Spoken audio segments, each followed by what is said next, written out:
siri muntu akubuulira nga nkuzaamu buzamaanyi mbunabijje mu Bible College.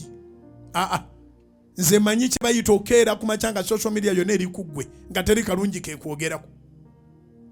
Kati baba bakwogerako nkugamba kijja kuggwa kubanga kyandiko ne kiggwa. Manyi kye kitegeeza okeera ku makya nga gwoli ku headline z'amawulire nga tebalina kalungi ke bakwogerera azifu tolina kirungi kye wali okoze mu nsi.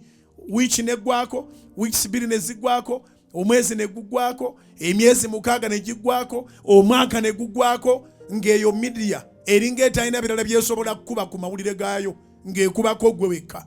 Nkimanyi bulungi nga tebakinyumiza bunyumiza. So ne bwe baba bakutadde mawulire bwe nkugamba ndi kijja kuggwa mba nkugamba nga kyenjogerako nyina experience olw'ekisa kya Katonda.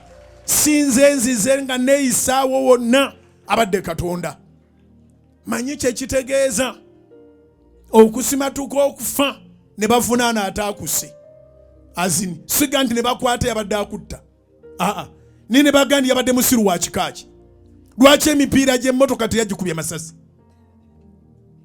Kaakati ye yabadde musiru wa kikaaki. Lwaki teyagguddewo n'akakasiza ddala nti ofiiridde ddala nga bavunaana omutemu? Naye ng'ate bw'otunula ku sayidi y'omutemu yakola paati ye n'esukka ne weeteeka okukoma. Amasasi ge yasindirira mu mmotoka mwe nali nga tetunayo nti wali abalala 2 abali mabega bola tuli 2 ffeka tuli mu maaso.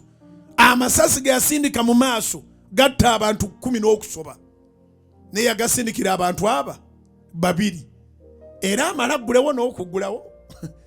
Era oyagala era emipiira agikuba amasasi emirambo gigenda kuvuga.